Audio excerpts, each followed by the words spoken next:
हमारे यहाँ लोग फलों को सेहतमंद समझ के खा रहे होते हैं और डॉक्टर हजरात भी बता रहे होते हैं कि इसमें बहुत ज़्यादा विटामिन्स मिनरल पाए जाते हैं, तो आप लोग फ्रूट खाएं, मौसमी फ्रूट खाएं। अब आजकल तरबूज आया हुआ है, ठीक है, तरबूज को लेके लोग बहुत हो रहे होते हैं कि ये एक हेल्दी फल है, हमारी प्यास को बुझाएगा, गर्मी का फल है ये, और इसमें 90% पानी भी पाया जाता है, जो कि रीज़न दी जाती है कि ये क्यों सेहतमंद है फ्रूट हमारे लिए तरबूज। लेकिन जहाँ पे ठीक है इसमें विटामिन मिनरल्स होते हैं, लेकिन जहाँ पे ये एक रहमत है, यही फल आपके लिए जहमत बन जाता है जब आपके साथ हेल्थ इश्यूज चल रहे होते हैं और आपके लिए वो फ्रूट नहीं होता है। हर खाना हर किसी के लिए नहीं है। आज के वीडियो में आप लोगों को समझ आ जाएगी कि तरबूज किसको खाना है, किस टाइम पे खाना है, और किन किन बीमारियों में के लोग जो चल रहे हैं उनके लिए ये बिल्कुल भी काम नहीं करेगा। और अगर खाना है तो उसको किस तरह से खाएं कि उसकी जो उसमें पाई जाने वाली शुगर है जो वो उसको हम कंट्रोल कर सकें और वो इंसुलिन स्पाइक ना दें, वो शुगर स्पाइक ना दें। ये सारा आज की वीडियो में आप लोगों को मैं समझाने वाली हूँ। अस्सलाम वालेकुम, welcome to listen your body show. मैं अपनी health disease exercise nutrition study की बेस पे लोगों को अवेयरनेस दे रही हूँ। लोगों को पता ही नहीं है कि हमारे जिस्म के अंदर चल क्या रहा है। आप लोग वीडियोस को सुने, समझें, देखें कि आप अपनी हेल्थ के किस लेवल पे खड़े हो। मैं आप लोगों के बारे में नहीं जानती हूँ। आप लोगों को वीडियो सुनना होंगी, समझना होंगी। किसी एक वीडियो से आप लोगों को समझ नहीं आएगी, तो आप लोगों को अपना पूरा कंसेप्ट क्लियर करना होगा। मैं जो कर रही हूँ काम, मैं अपनी हेल्थ न्यूट्रिशनिस्ट स्टडी की बेस पे, एक्सरसाइजेज, बीमारियों की बेस की स्टडी की बेस पे लोगों को सिर्फ़ और सिर्फ खुराक से ठीक कर रही हूँ। कोई सप्लीमेंट नहीं, कोई दवाइयाँ नहीं, सिर्फ़ और सिर्फ खुराक और लाइफस्टाइल चेंज करवा के। आप लोग भी अपने जो मुख्तलिफ इशूज़ हैं अपने हेल्थ से रिलेटेड वो ठीक करवाना चाहते हैं तो व्हाट्सअप कंसल्टेंसीज आपको लेना होंगी। खुराक से ठीक होना क्या है, ये डाइट प्लान का वर्ड जो सा है ना, इससे गलत कंसेप्ट ले लिया गया। लोग समझते हैं कि ये हमारी जो एक मरतबा की ये डाइट होगी और ये हमारी डाइट है। अरे यहाँ पर तो खुराक को बार बार चेंज होना होता है। कभी कोई चीज़ डलनी है, कोई निकलनी है, कभी ज़्यादा घंटे के लिए बीच में वक्फा देना है, कभी कम घंटे के लिए वक्फा देना है। ये सारा प्रोसीजर साथ में चल रहा होता है। वो आपकी बॉडी टाइप के ऊपर कि आपका क्या इस टाइम पे बॉडी की रिक्वायरमेंट है, कि आपका पित्ता काम नहीं कर रहा है, जिगर काम नहीं कर रहा है, आपके गुर्दे काम नहीं कर रहे हैं, आपकी आंतें काम नहीं कर रही हैं, किसी का मैदा काम नहीं कर रहा है। उनकी बेस पे मैं क्योंकि मैं जड़ पे काम करती हूँ, पीछे से उस पर्सन की रूट काज को सीधा करती हूँ, फिर उसकी बीमारियां सारी रिवर्स करवाती हूँ। अच्छा, अब हम आज के वीडियो में ये इसको लेके चलते हैं, तरबूज को लेके चल रहे हैं कि भाई तरबूज किन लोगों को खाना चाहिए। अच्छा, अब ये तरबूज जौन सा है, इसको हम सबसे पहले बात करेंगे जो शुगर के मरीज़ हैं, ब्लड प्रेशर के मरीज़ हैं, जो कैंसर के मरीज़ हैं, जिनके हार्मोन्स ख़राब हुए पड़े हैं, जिनको मोटापा बहुत ज़्यादा, ठीक है। इन लोगों के जिस्म में क्या चल रहा होता है, हमारे जिस्म में जब हम कोई मीठी चीज़ खाते हैं ना, तो उसमें क्या ग्लूकोज जब भी जिस्म में जाता है तो पेनक्रियाज हमारा एक ऑर्गन है, वो इंसुलिन रिलीज़ करता है। वो इंसुलिन आती है तो फिर वो उस ग्लूकोज को जो है वो सेल के अंदर पहुंचाती है, तभी आप उसकी एनर्जी से फ़ायदा उठा पाएंगे। आपने पढ़ा है बहुत हेल्दी है, इसमें बहुत ज़्यादा विटामिन मिनरल हैं, वो तभी पहुंच पाएंगे अगर आपके जिस्म में इंसुलिन आएगा और आपके सेल के अंदर उस एनर्जी को पहुँचाएगा। लेकिन अगर आप लोगों के साथ वो आपका जो सा है इंसुलिन रेजिस्टेंस है, आपकी बॉडी इंसुलिन नहीं आ रही है, तो यही जो सी शुगर है आप खाएंगे तो आपके लिए अज़ाब बन जाएगी। वजह इसका ग्लाइसेमिक इंडेक्स जो सा है, अच्छा डॉक्टर्स इसको ना बड़ा बेस बना रहे होते हैं, जैसे लाइकोपीन होता है इसके अंदर और हाइड्रेशन पूरी करता है।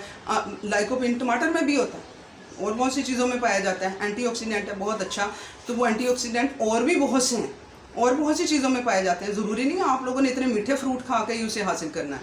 अच्छा, तो अब ये इसका ग्लाइसेमिक इंडेक्स एक चीज़ होती है कि आप लोगों का, आपने कोई चीज़ ग्लूकोज खाया है या मीठा शुगर चीज़ कोई खाई है तो वो कितनी स्पीड के साथ आपके ब्लड में शामिल होगा, क्योंकि ब्लड में शामिल होगा ना तब पेंक्रियाज को सिग्नल जाता है कि ग्लूकोज जब ब्लड में जाता है तो तब सिग्नल जाता है पेंक्रियाज को कि भाई चलो भाई आ गया ग्लूकोज, अब इंसुलिन रिलीज़ करो, तब वो इंसुलिन रिलीज़ करता है।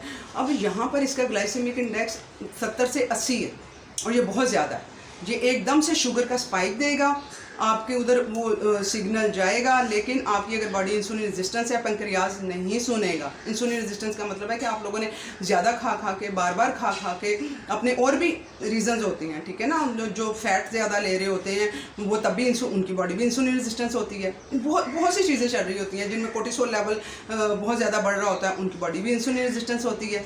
तो इसकी बहुत सी रीजंस होती हैं इंसुलिन रेजिस्टेंस होने की बॉडी की। तो वो आप लोगों को वो नहीं आएगा, इंसुलिन नहीं आएगा, और वो शुगर जो सी है वो सारी फिरती रहेगी। और कैंसर के मरीज़ों के लिए, शुगर के मरीज़ों के लिए, ब्लड प्रेशर के मरीज़ों के लिए, ब्लड प्रेशर की पीछे भी जो वजह है उनकी बॉडी इंसुलिन रेजिस्टेंस होती है, तब ब्लड प्रेशर होता है।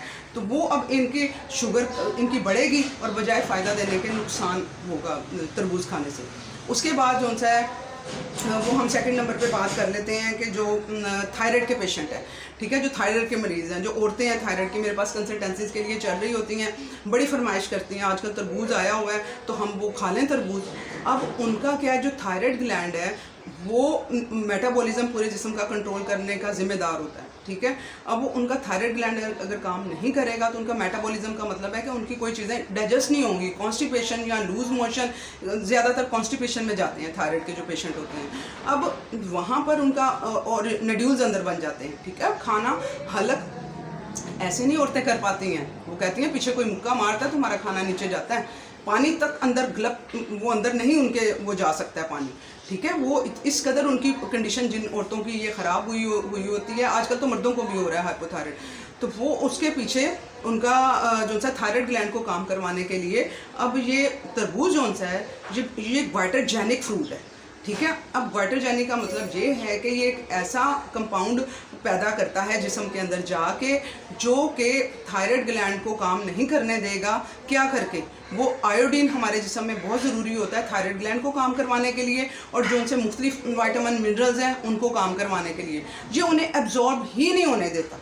जो ग्वाइटरजेनिक कंपाउंड है ये आयोडीन को एब्जॉर्ब नहीं होने देता। जब आयोडीन नहीं होगा जिस्म के अंदर तो इनका थायराइड ग्लैंड काम नहीं करेगा। बेशक आप खाते रहें, इतने विटामिन मिनरल महंगे महंगे वो लेके खुराक के ज़रिए, जो मैं ठीक खुराक के ज़रिए मैं प्रेफर कर रही होती हूँ, आप बेशक खा रहे हो, ठीक है। मेरे पास मरीज़ें आती हैं, उनकी डाइट मैंने बताई हुई होती है, पिछली गर्मियों में आई हैं, तो क्या हुआ है जी, एकदम कंसल्टेंसी पे आई हैं जी, मेरा तो ऐसे हो गया, वो सारे सिम्टम मेरे क्वेश्चन आंसर हुए, सारा कुछ वो हुआ है। तो मैंने उनसे पूछा कि आपने क्या चेंज किया है डाइट में, उन्होंने बताया मैंने तरबूज खाया। मैंने तो वो आपके सारे विटामिन मिनरल, इतनी चीज़ें जो महंगी आप खिलवा रही हैं वो तो सब खा रही हैं, मैंने नहीं छोड़ी हैं। तो मेरे साथ ऐसे एकदम क्या हो गया कि मेरा अब सांस भी नहीं मुझसे लिया जा रहा है। तो वो तरबूज खाया उन्होंने, ठीक है, जब हफ्ता भर खाया उन्होंने, जी भर के खाया उन्होंने, और उसकी वजह से वो ग्वाइटरजेनिक का इफेक्ट आया और उसने आयोडीन एब्जॉर्ब नहीं होने दिया, और साथ ही थायराइड ग्लैंड ने अपना काम करना छोड़ दिया जब उसको उसके पूरे विटामिन मिनरल नहीं मिले। तो अब समझ आ गई है थायराइड की मरीज़ों ने तरबूज नहीं खाना।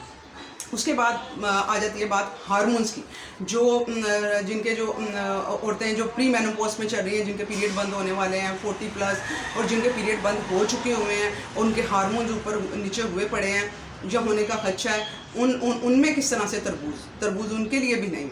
वहाँ पर क्या, कहाँ पर जाके ये काम करेगा? औरतों की जिस्म में बहुत इंपॉर्टेंट हार्मोन यहाँ पे, जब प्री मेनोपॉजल और मेनोपॉजल जो होते हैं, एस्ट्रोजन बहुत इंपॉर्टेंट हार्मोन है हमारे काम करवाने के लिए, हमारे मूड के लिए, हमारी एनर्जी के लिए, हमारे स्किन के लिए, हमारे बालों के लिए, ठीक है, हमारी फिजिक अच्छी होने के लिए एस्ट्रोजन का बहुत इंपॉर्टेंट रोल होता है। हमें खुशी देने के लिए, हमें यूँ एक एक्टिवेट करने के लिए औरतें आती हैं, ये हार्मोन जिनके डिस्टर्ब हुए होते हैं, वो कहती हैं डॉक्टर साहबा हम लोग सब कुछ है मेरे पास, मेरा किसी पैसे की कमी नहीं है, मैं जॉब नहीं करती हूँ, मैं आप बता रही होती हैं वीडियोस में कि जॉब करने वालों को स्ट्रेस होता है ज़्यादा, तो मैं तो जॉब भी नहीं करती हूँ, अल्हम्दुलिल्लाह मेरे घर में सब कुछ है, मेरे बच्चे बेटा बेटी हर औलाद है, हर चीज़ है, फिर भी मैं खुश नहीं, मुझे कुछ अच्छा नहीं लग रहा होता है ना, मेरा कुछ खाने को दिल चाह रहा होता है, ऐसे दिल चाह रहा होता है, रोना आ रहा होता है। एस्ट्रोजन लेवल, ठीक है, एस्ट्रोजन लेवल आप लोगों का अच्छा रहेगा तो आप लोगों को ये ज़िंदगी के सारे मज़े ले सकेंगे। आप लोगों के हार्मोन इम्बैलेंस हैं, जिनको ये इश्यूज आ रहे हैं, सैडनेस हो रही है, कुछ खाने को अच्छा नहीं लग रहा, ये सारे सिम्टम्स जो भी मैंने बताए आ रहे हैं, इसका मतलब आपके हार्मोन्स ऊपर नीचे हुए पड़े हैं।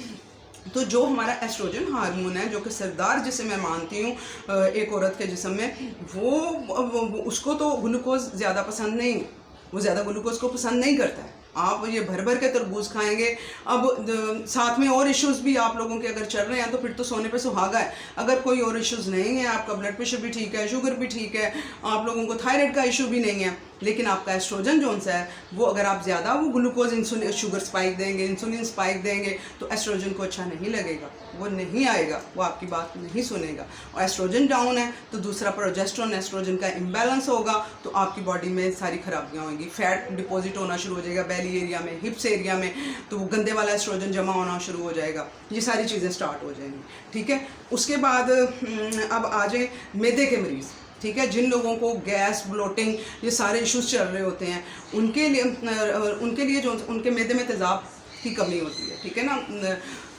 अच्छा, यहाँ पर अच्छा मेरे ना वो सारे उसके भी वीडियो सुन लीजिएगा जिनको डाइजेशन के इश्यूज़ आ रहे हैं, क्योंकि लोगों को ना बहुत मिसकंसेप्ट इसमें पाया जाता है लोगों का कि शायद मैदे में तेज़ाब ज़्यादा है, इस वजह से ये फूड पाइप में तेज़ाबियत हो रही है, हालांकि मैदे में तेज़ाब कम होता है। ठीक है, तो अब यहाँ पर ये जो तरबूज है ये इंतहाई अल्कलाइन है।